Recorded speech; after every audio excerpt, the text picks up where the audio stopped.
Hi guys, you joined me at the notorious Aqua Paradiso, probably one of the country's most difficult and deepest carp lakes, anyone could take on. Now, I thought I'd take this opportunity to show you guys exactly how I would tackle a scenario like this. We've got extremely deep water out in front of us. It goes up to 25 meters or 60 foot in some places. So again, it's very demanding. I'll be showing you guys exactly how I approach it, the rigs I use, the bait I use, and exactly what I did to get into a fish or two.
So with it being the annual Kingfisher trade show, I knew I had to plan my sessions around accommodating night fishing only.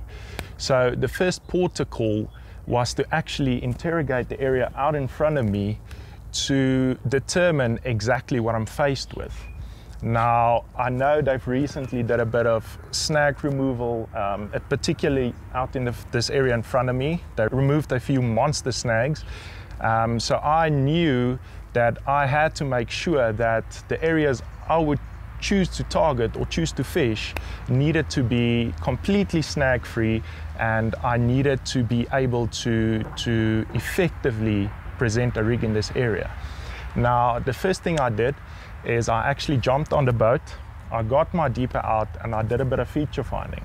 So what I've actually found is that the margin out in front of me actually drops with a very steep incline, and it flats out at about 20 to 30 foot. So it slopes away to the right hand side into 30-foot water. Now, this was actually perfect, as I know that recently or historically the better fish has been coming out in that 20 to sort of 30 foot of water. So I actually decided to cast to keep disturbance to an absolute minimum. You know, going out in the boat with the trawling motor and all of that during the night when the fish is in your area, that does tend to scare them off, particularly at this venue.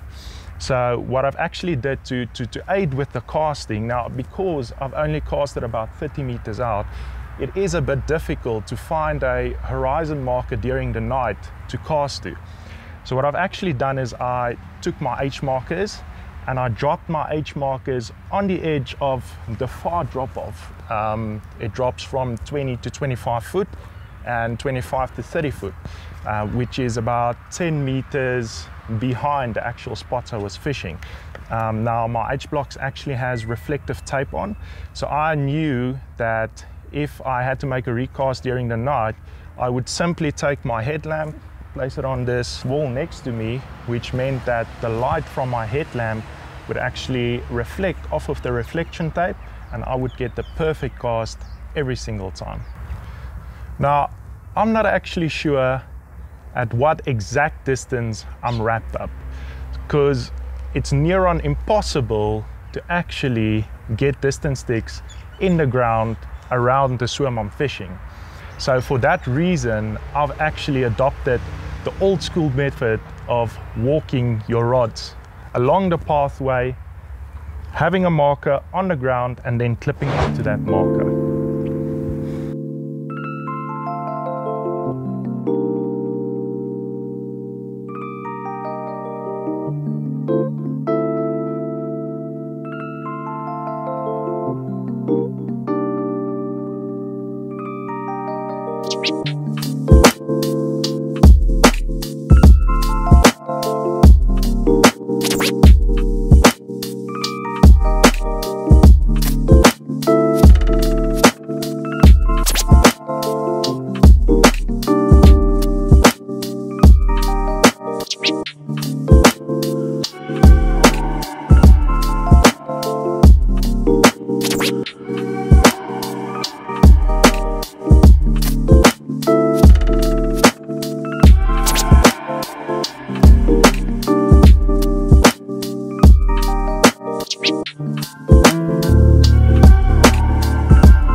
How's about that for an original? All 32 pounds and 8 ounces of it. This was actually part of a double capture this morning.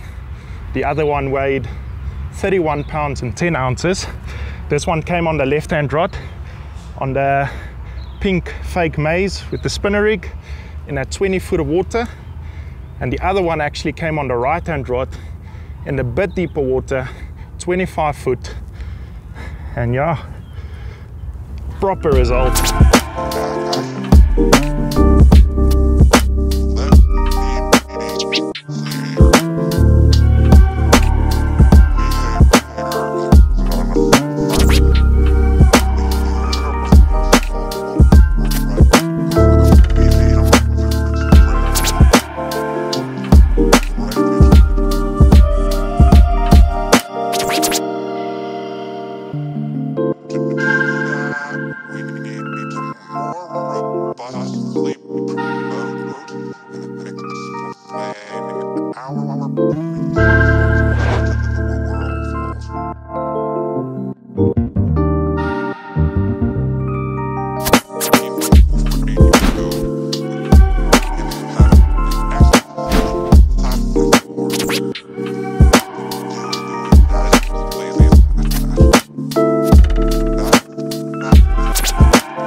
As for my baiting and rig approach, I've opted to only use overcooked maize, as it's no secret that the carp in Aqua Paradiso absolutely loves their maize. Now, I've introduced a light scattering of maize over a fairly big area in between my two H markers in an attempt to keep the fish preoccupied in this extremely deep water. Now, as for the rig, I had to take into consideration that with the ongoing snag removal program at Aqua Paradiso, that tends to leave a bit of debris on the lake bed in terms of sticks and branches actually breaking off from these massive trees that they remove. Now, the bottom is actually made up of a thin layer of clay with a scattering of these branches. Now, the best rig, in my opinion, to use in this situation would be the old faithful spinner rig.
Let's run through the rig setup I've used in this situation. Now, this rig is actually constructed to comply with the Aqua Paradiso rules. So if we take it from the top, I'm spooled with 20-pound carp line. Down from that, I've got a 45-centimeter length of tungsten tubing in the gravel brown color, which suits the makeup of this bottom perfectly. Then I've got a lead clip and tail rubber from the Action Pack. I've got a tournament style casting distance lead in 4 ounces. And then down from that, the business end, we've actually got the spinner rig. To construct this rig couldn't be any simpler. Start off by threading the 20-pound carp line through the length of the tungsten tubing.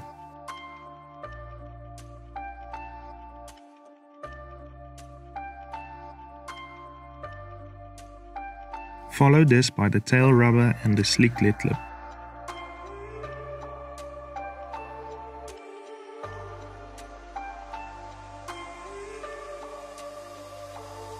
Now take a size 8 quick change swivel, tie the 20-pound carp line to the swivel and slide the lead clip over the body of the size 8 quick change swivel. You should hear a clicking sound indicating that the swivel is secure and won't pull out under pressure. For the rig end, you'll require a length of 35-pound boom, 2 large crimps, a PTFE coated spinner swivel with the ring removed, a large colored kicker to match your chosen hook bait, a size 4 wide gate B hook, a micro rig ring swivel and a medium size hook bead. Cut off an 8-inch length of the 35-pound boom. Thread one of the ends of the boom through one of the barrels of the 0.7 crimps. Follow this with the PTFE spinner swivel. Now thread the tag end back through the other end of the crimp.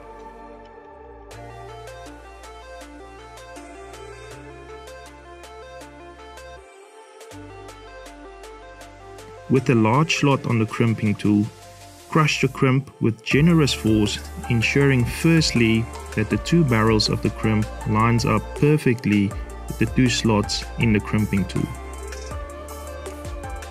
Without the need for another spinner swivel, repeat this process at the other end of the length of boom, ensuring that you end up with a 6 to 6.5 inch boom section.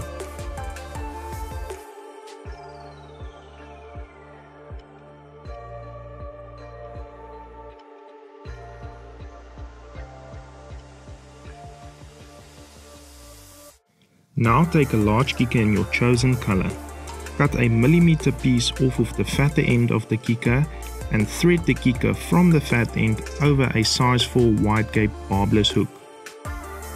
Follow this by the micro rig ring swivel and then a medium sized hook bead.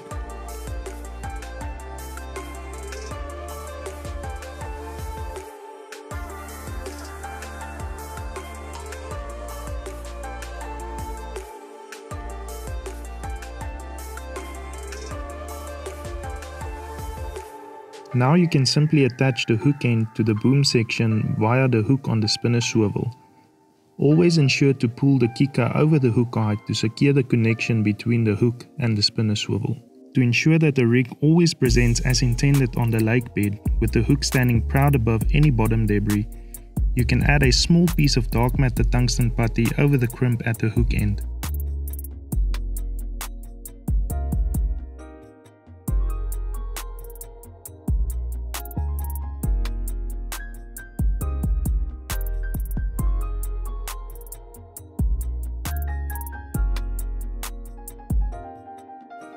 This will aid with any hook bait that might be a bit too buoyant, which could in turn ruin the presentation of the rig in its entirety. Now add a cut-off piece of anti-tangle sleeve to the other end of the rig, which attaches to the quick change swivel. By doing this, you create a hinge point between the rig and the swivel, which helps the rig lay flat on the lake bed.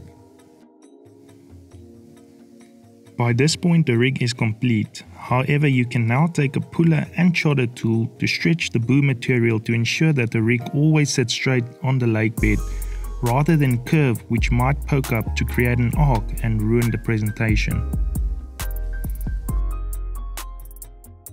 You can now attach your chosen hook bait with a length of bait floss. In this instance I was fishing with two pieces of fake pop-up maize drilled out with a short length of 8mm high density foam to keep the hook bait suspended off of the lake bed indefinitely. To aid with the casting, I've added PVA mesh bags to my rigs. This also ensured that my rigs would present perfectly without the hook catching on any of the lake bed debris previously mentioned. Although I've only managed to catch those 2 30-pound carp throughout the session, I've learned a lot in terms of my future approach towards this venue.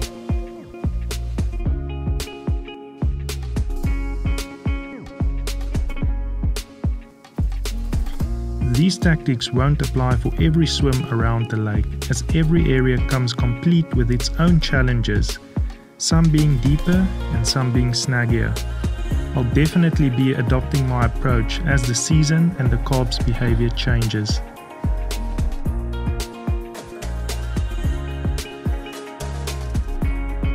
Aqua Paradiso is by no means the easiest venue to fish at. In fact, some might argue it's one of the most challenging, but definitely one of the most rewarding. Although the venue is in its early stages of becoming one of, if not the country's most prolific big carp lakes, there's definitely more to Aqua than meets the eye.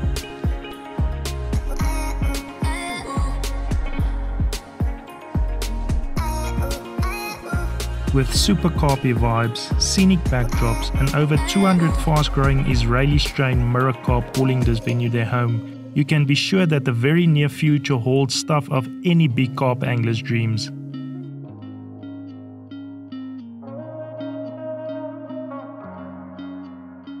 For more info on how to fish at Aqua Paradiso, please feel free to follow the link in the description below.